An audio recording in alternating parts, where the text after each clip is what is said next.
क्या हाल चाल है लोंडो आप सबके भाई। ऐसा कभी हुआ है कि ट्रांसफर विंडो खत्म होने वाली हो और क्लब्स हलचल ना करें? नहीं हुआ है भाई। तो बहुत सी र्यूमर्स आ रही है, बहुत से ट्रांसफर्स हो रहे हैं और उसी बीच में डॉर्टमंड में एक सीन बन जाता है भाई। बेलिंगम की फैमिली और जो डॉर्टमंड का वो मैनेजमेंट होती है उनके बीच में थोड़ी कहासुनी हो जाती है किस चीज़ को लेके, वो मैं आपको आगे बताऊंगा। तो लोडो स्टार्ट करते हैं वीडियो। इस वीडियो में हम जो ट्रांसफ़र रूमर्स चल रहे हैं उनके बारे में बात करेंगे, जल्दी जल्दी फटाफट बात करेंगे, इतनी लंबी खींचेंगे नहीं वीडियो को। तो स्टार्ट करते हैं। भाई क्या होता है कि जूबे बेलिंगम की फैमिली और जूड बेलिंगम की फैमिली दोनों भाई हैं। ये लोग भाई इंग्लैंड से डॉर्टमंड चलते हैं, जहाज वहाज में बैठते सामान वामान डालते और ये डॉर्टमंड के लिए निकल गए भाई अपने बेटे जूबे बेलिंगम को खेलता हुआ देखने के लिए। तो भाई क्या होता है कि जूबे बेलिंगम स्टार्ट तो करता है जूबे बेलिंगम उस मैच में। बट क्या होता है कि फिर उसको थोड़े समय बाद सब्स्टिट्यूट कर दिया जाता है।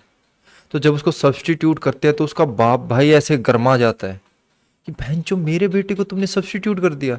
उसका बाप हो जाता है सीधा मैनेजर के पास नीचे टनल में, टनल के बाहर जो वहाँ पे बैठे होते हैं ना लोंडे सब वहाँ पे। तो वहाँ पे बोलता है कि भाई तूने इसको सब्स्टिट्यूट क्यों किया।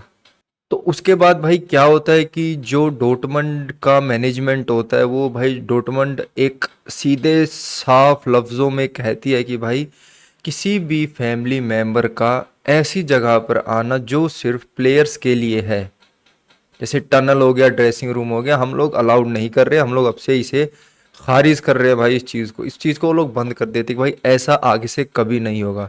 तो भाई ये एक छोटा सा लफड़ा डॉर्टमंड में होता है भाई, लाइक जो गलत था भाई। क्योंकि भाई कोच के ऊपर छोड़ दो। कोच को अगर तुम बहन चो बता दोगे कि जूबे बेलिंगम को कब लाना है कब हटाना है तो फिर तुम ही आ जाओ भाई कोच की जगह। और भाई दूसरी तरफ मैनचेस्टर यूनाइटेड के कोबी माइनू जो है भाई उनका भी थोड़ा सिस्टम हिला हुआ लग रहा है। क्योंकि भाई उनका जो कॉन्ट्रैक्ट है यूनाइटेड के साथ वो 2027 तक का है। और है ना यूनाइटेड चाहती है कि हम कॉन्ट्रैक्ट इसके साथ एक्सटेंड कर लेते हैं, बट कहीं ना कहीं कोबी माइनू ऐसा नहीं चाह रहा है। उसका भाई एक तो मेन रीजन है कि भाई एमिरोम उसे इतना टाइम नहीं दे पा रहा है। कुबी माइनू बेंच पे ही बैठा रहता है, उसे इतना प्लेइंग टाइम नहीं मिल रहा है। और भाई जिस हिसाब का वो टैलेंट है उसे प्लेइंग टाइम मिलना ज़रूरी है भाई। अगर आप इतनी यंग एज में ये इतने बढ़िया टैलेंट को आप अगर बेंच पे बिठा के रखते हो तो कोई मतलब नहीं है। वो रोड्रिगो वाला काम बन रहा है भाई। तो बहुत ज़्यादा हाई चांसेस है कि कोबी माइनू मैन यूनाइटेड छोड़ सकता है भाई, बहुत ज़्यादा हाई चांस। और वहीं वहीं रियाल मैड्रिड भाई तैयार बैठी है। रियाल मैड्रिड तैयार बैठी है कब कोबी मायनू मैनचेस्टर यूनाइटेड को बोले कि लोंडो मुझे छोड़ना है क्लब, और हम लोग भाई उसे पकड़ा दे 40 50 60 मिलियन जितने वो मांगे उसके हिसाब से, और हम कोबी मायनू को साइन कर ले। अगर कोबी मायनू यूनाइटेड को छोड़ता है भाई तो बड़े हैवी में जाएगा भाई वो। क्योंकि उसका 2027 तक का कॉन्ट्रैक्ट है और अभी तो 2025 ही है। तो बट उसे जाना चाहिए, एज अ पर्सनल ओपिनियन अगर मैं दूं उसे चले जाना चाहिए अगर उसे प्लेइंग टाइम नहीं मिल रहा। और भाई दूसरी तरफ रियाल मैड्रिड के सेंटर मिडफील्ड डेनी सेबायोस को मार्शिया लोन पे साइन कर रही है। बट वहाँ भी एक छोटी मोटी नोक-झोंक हो रही है कि जो मार्शिया है वो चाह रही है कि भाई आप जो कॉन्ट्रैक्ट है उसमें हमें ऑप्शन टू बाय डालो, कि जब वो लोन उसका ख़त्म हो जाएगा तो हमारे पास एक ऑप्शन होगा बाय करने का। बट भाई मैड्रिड ऐसा नहीं चाह रही। मैड्रिड कह रही है भाई हम ऑप्शन वगैरह नहीं डालेंगे, हम इसे मैंडेटरी रखेंगे। अगर तुम इसे ले रहे हो लोन पे तो हम क्लोज में ये लिखेंगे कि भाई अगर तुम इसे ले रहे हो लोन पे तो हम लोग जो इसका कॉन्ट्रैक्ट होगा उसमें साफ ये लिखना चाहते हैं कि भाई जैसे ही इसका लोन ख़त्म होता है तो तुम इसे परमानेंट साइन कर लोगे। ऑप्शन नहीं देना चाहते हम तुम्हें कि भाई तुम्हारा मन करे तो तुम रखो, अगर तुम्हें अच्छा नहीं लग रहा है तो तुम हमें वापस चेप दो ना भाई, ऐसा सिस्टम नहीं रखना चाहते हम चाहते हैं कि भाई परमानेंट तुम साइन करो उसे, हम ये चीज़ बाकायदा कॉन्ट्रैक्ट में लिखना चाहते हैं। उधर से मार्शिया कह रही है कि ना भाई हमें ऑप्शन चाहिए। तो यहाँ पे भी बातें चल रही है भाई इनकी, देखो अब इसका रिजल्ट क्या निकलता है कहाँ जाता है। बट डैनी सबायोस लोन पे जा रहे हैं। और भाई दूसरी तरफ जैक ग्रिलिश जो मैनचेस्टर सिटी से एवर्टन में आया था भाई, वो एवर्टन में आग मूत रहा है, काफ़ी अच्छा कर रहा है। एवर्टन की मैनेजमेंट को उसने इतना इम्प्रेस कर लिया कि फ़िलहाल के वक्त एवर्टन सोच रही है कि हम इसे 50 मिलियन के अराउंड फीस में हम इसे परमानेंट साइन कर ले। ग्रिलिश एवर्टन के लिए काफ़ी अच्छा खेल रहा है। उसने 2 3 गोल्स भी मारे हैं, बढ़िया कंट्रीब्यूशन भी दे रहा है। अभी सिर्फ उसने 2 ही मैच खेले हैं। एवर्टन में ऐसे बातें चल रही है मैनेजमेंट के बीच में कि हम इसे 50 मिलियन देके हम इसे परमानेंट साइनिंग कर सकते। और भाई उसी बीच सबसे बड़ा ट्रांसफर जो अटका हुआ है बीच में वो है अलेक्जेंडर इसाक का लिवरपूल या न्यूकासल। ये जो दाएं बाएं सिस्टम हो रहा है भाई, लिवरपूल ने बोल दिया कि तुम लोग फिलहाल के लिए तो इसाक का जो ट्रांसफर है वो रुका हुआ है। लिवरपूल ने 110 मिलियन ऑफर किए थे न्यूकासल को, बट न्यूकासल नहीं मान रही भाई। न्यूकासल न्यूकासल होता है ना भाई, वो क्या कहते हैं, बंदर को क्या हजम नहीं होता, कुत्ते को घी हजम नहीं होता है। तो भाई न्यूकासल बोल रही है हमें 130 मिलियन दो, तुम 120-30 मिलियन प्लस दो भाई, क्योंकि हम लोग अलेक्जेंडर इसाक को इतना ही मानते हैं भाई कि उसकी 130 के अराउंड वैल्यू है। तो उस वक्त अलेक्जेंडर इसाक न्यूकासल को सीधा बोल देता है भाई, अगर तुम मुझे नहीं बेच रहे हो लिवरपूल को तो मैं तुम्हारे लिए नहीं खेलूंगा भाई। बॉयकॉट कर दिया भाई मैंने तुम्हें, कुछ भी करो, किसी को भी लाओ, सब कुछ खत्म। अब भाई न्यू कासल को अलग तरफ के लोड़े लगे हुए हैं, उधर से ह्यूगो एकेटिके को ले गए लिवरपूल वाले और इधर से इसाक को लेके जा रहे हैं। बट न्यू कासल बोल रही है भाई हमें 130 मिलियन के अराउंड रुपए चाहिए, बट जो लिवरपूल है वो 110 पे रुकी हुई है। कि इतनी भसड़ क्यों लेनी यार, इतनी भसड़ क्यों लेनी। लिवरपूल सोच रहे है कि हम अभी फिलहाल जो बातें चल रही हैं उसके हिसाब से लिवरपूल 120 मिलियन के अराउंड, 120 प्लस के अराउंड बिड रखने को रेडी है अभी फिलहाल के वक्त, कि वो न्यूकासल को 120 प्लस की बिड रखेंगे। वो 125 हो सकती है, 123 हो सकती है, कुछ भी हो सकती है।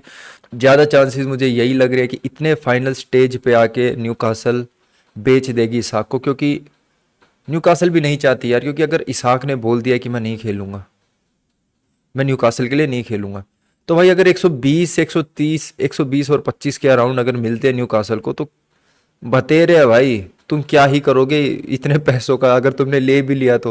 हालांकि एक बहुत अच्छी डील होगी, एक बहुत खतरनाक प्लेयर जो लिवरपूल साइन करेगी।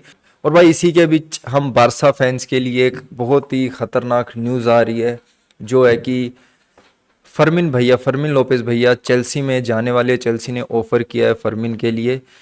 मुझे फर्मिन को देख के रैकिटिक की याद आती है भाई, उसके पास एक गोल स्कोरिंग एबिलिटी है भाई।